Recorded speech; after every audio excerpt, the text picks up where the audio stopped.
There's always, at this stage of many series that have taken several years of germination, a little bit of an post-adrenaline surge effect, which is that you've achieved something, but the challenges lie largely ahead of you. So I'll talk a little bit about that in a minute, but I just want to underscore that what you may hear in about 15 minutes or so is an enormous body of work by a large number of people who are not listed here, but they are part of the interventions review group for diarrhea and pneumonia. And they're young people, fresh out of grad school, at times out of med school, who worked on this project across geographies, across Pakistan, across Canada, across Baltimore, and Kenya, to put this all together.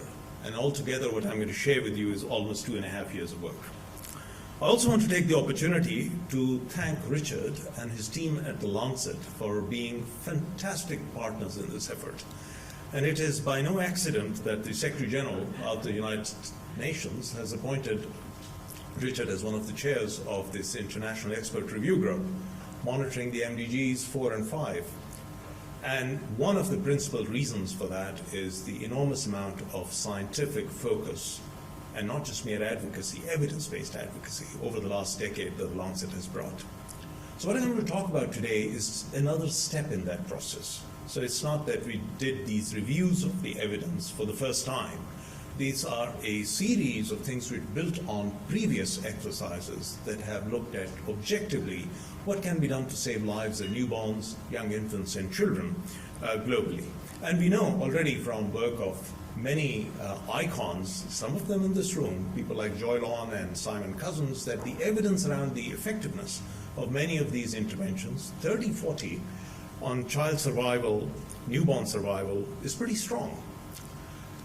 Last year, a year before last, we were able to put together a stakeholders group to re-look at some of these interventions broadly from a consensus perspective. Where could we bring WHO, academic bodies, and other healthcare professionals together? And I also want to take the opportunity of thanking Liz Mason, who's here, who led this project with us and principally brought together what we believe is a consensus document for interventions. So our starting point was this background. What we did in this paper, which is a dense paper, unfortunately, because of a lot of data in this, is to systematically look at the evidence around the effectiveness of preventive and therapeutic interventions against childhood diarrhea and pneumonia and relevant delivery strategies. And we re-looked at a lot of the previous evidence from a fresh lens of very objective assessment of the quality of the evidence, using grade criteria, and what is even more stringent than grade are the CHIRG modification of the grade criteria used for putting these things in the LifeSafe tool. And I will show you some data on impact from this initial modeling exercise.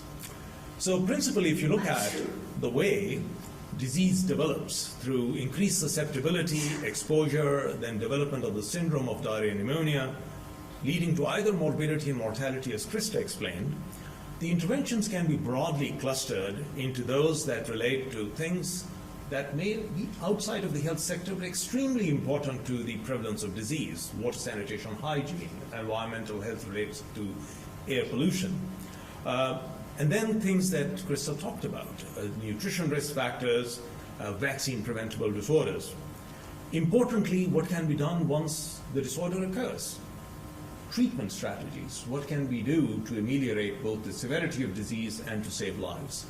And importantly, our conceptual framework for interventions review also included what we call intervention accelerators, delivery strategies and platforms that can make a difference to the uptake of interventions, both working on the demand side and all the supply side. So these delivery platforms relate to reducing poverty barriers through financial incentives, delivery strategies that reach the poor through community-based platforms, integrated community case management, and also those that work at referral facilities.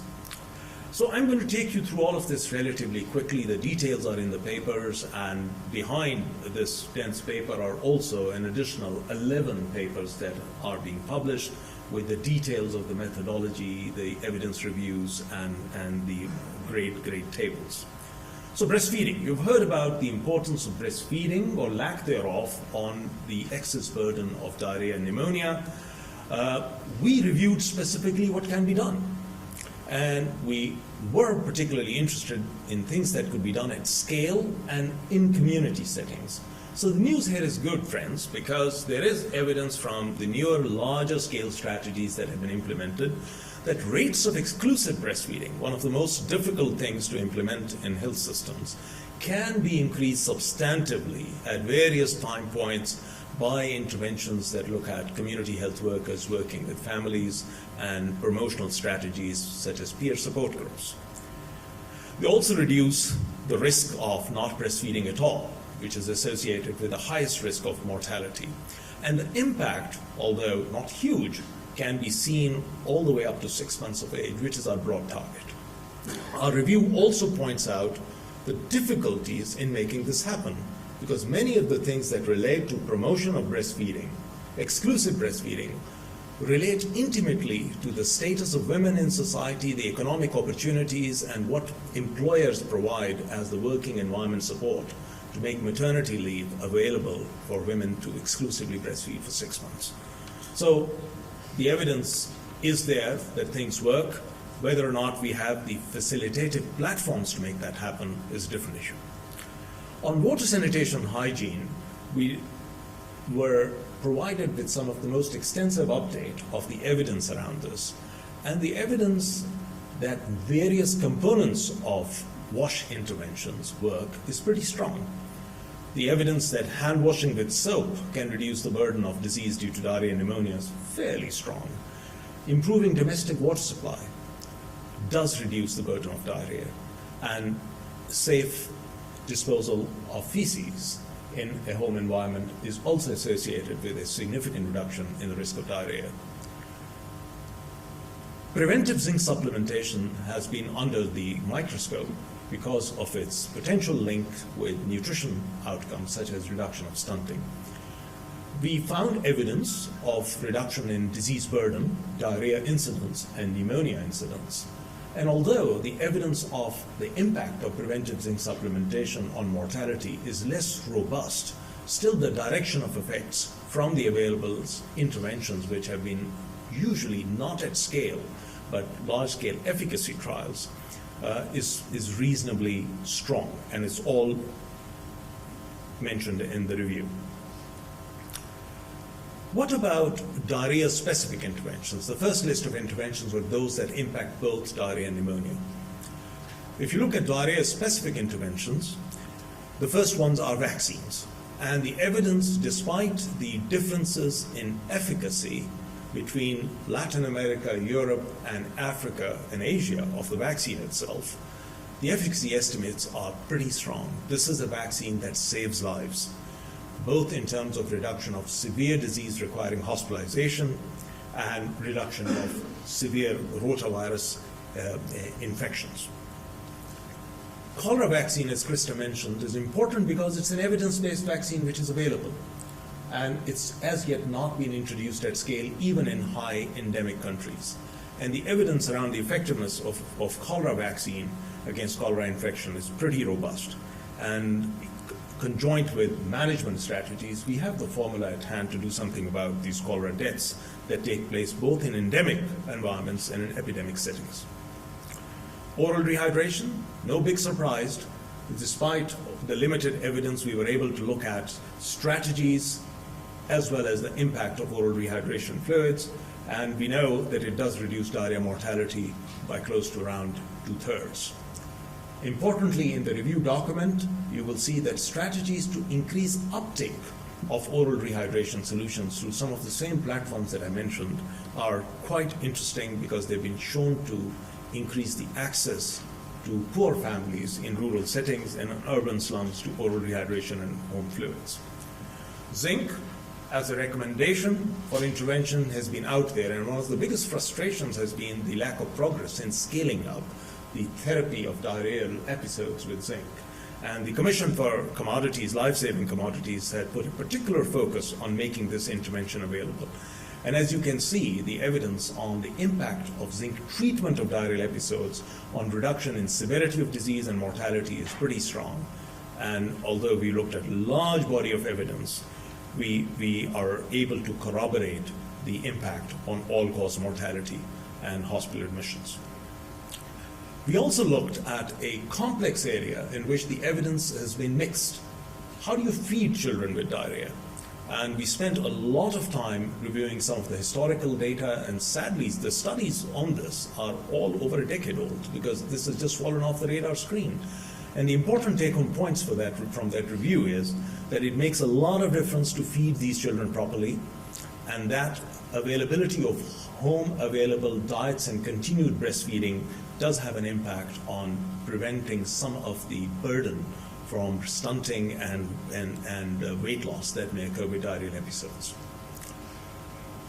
Antibiotics, once you have an etiology, Shigella, cholera, cryptosporidium, the emerging pathogen, antibiotics make a difference, and if you have the right syndromic diagnosis and can treat them, they all reduce both the microbiological carriage as well as clinical failure rates related to disease.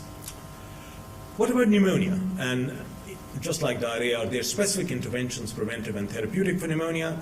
Vaccines, we have a number of vaccines. And the first vaccine that we want to refocus attention on, given the low coverage in many parts of the developing and developed world, is the role of measles vaccine in reducing both measles mortality and the susceptibility to morbidity related to diarrhea and pneumonia thereafter. Hib vaccine is out there being scaled up. Significant evidence of a benefit on severe pneumonia, and pneumococcal conjugate vaccine, which is now being introduced. And despite all the variations in strains and everything, the evidence in terms of impact reviewed by Igor and colleagues is pretty strong. We also looked at the role of antibiotics, and particularly for pneumonia in young age, neonates and infants, the evidence of reduction in mortality by the appropriate use of antibiotics is quite strong and can be specifically a focus of attention in health systems. Similarly, oxygen system for monitoring and therapy. So what does all of this mean? The evidence is there. These interventions work. We have known about them for a while. We have re-emphasized the evidence by looking at this all over again. But if you look at the global landscape and see where are we with these interventions, it's a pretty sad story. There has been some improvement over the last decade and a half, but you must note that although diarrhea mortality rate reductions have been documented, their correlation with specific interventions has not been exact. And we know that there are tremendous variations within the very countries with high burden of diarrhea and pneumonia in the coverage rates between the poorest and the richest. So the green dots up here are the richest quintile, and the ones at the bottom, the blue ones, if you can see, are the poorest quintiles. And you will see the wide variation across these 75 countdown countries of coverage rates amongst the rich and poor, which largely represent population access and poverty burden. So we're not doing very well, because if you were to draw a line across some of these interventions, you will find that we are averaging around 30 to 40% for these mix of interventions, and a fairly wide variation across these countries. So next step was to see what could be done. And one big area of work was to look at community delivery strategies to particularly reach the poor through community health workers and programs. And the evidence around these is pretty strong, summarized here on the slide and in greater detail within the paper and the appendices. So look at a range of practices, care seeking for pneumonia and diarrhea, use of zinc, use of oral rehydration fluids, and inappropriate reduction and inappropriate use of antibiotics. I think the evidence from a lot of this work, sponsored by the World Health Organization through large cluster randomized trials, is very strong. And we believe that we have a tool for reaching these poor populations over the next decade or so through these community outreach strategies. The evidence of financial platforms is perhaps less robust, because no one has looked at diarrhea and pneumonia specific outcomes in relation to this, but they could also be used as conjoint strategies, because there does seem to be an impact on coverage of generally child health specific interventions and care seeking, although we were not able to disaggregate effects due to diarrhea and pneumonia, because they have not been captured in some of those studies. So the next step beyond this, friends, was to do at least a rough model using the best tool that we have from a LifeSafe tool model to see what impact could we make by scaling up these interventions. And we did that through two scenarios. One was to look at business as usual. And business as usual means that we take the countries and see over the last 10 years or 15 years, depending upon data availability, as to how these countries have done and what have been the rates of increase of coverage of interventions. And to use that as a projection to say, if these countries continue to invest at the current level, where would they get to by 2025? And it's a fair way of doing this because things don't remain static. So that's a business as usual scenario. But then we also said, if we scaled up things to a minimum acceptable coverage of 90% for vaccines and vitamin A, things that we know we can scale up faster, and 80% for others. I know we can do better than 80%, but we wanted to be as pragmatic as we could. So that's our ambitious scale-up scenario till 2025. So just keep this in mind as I show you the data. And I won't test your eyes on this, but I will show you the overall effect. So the overall impact estimation, which is detailed in numbers in your handouts and papers that you have, is that we can make a tremendous impact on all-cause mortality, on specific diarrhea mortality and pneumonia mortality by scaling up, and the differentials in terms of how much impact we can get out of this is summarized here. So if you just continue with business as usual and ensure that countries stay on track for these investments, we would reduce about half of all pneumonia and diarrhea deaths by 2025. I don't think anyone wants to stay on that course because that is just so slow, and the burden of unaverted mortality would be considerable by then. If we were to increase the coverage through the ambitious scale-up process to 80 to 90%, we would virtually eliminate diarrhea deaths by 2025, something that countries have been able to do. So this is not a pie in the sky. This is something that middle-income countries that till 10, 20 years ago had high burdens of diarrhea and pneumonia in Latin America have been able to achieve. And we would avert about 2/3 of all pneumonia deaths. We won't avert 100% of pneumonia deaths, and Igor will talk about some of the reasons why, because further research is needed on these additional envelopes.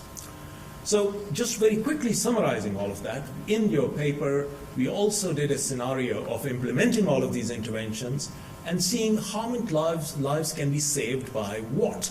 Because countries at times are interested in investments. Should I put my money in vaccines? Should I put my money in WASH? Should I put my money in community case management or nutrition? So I have good news here.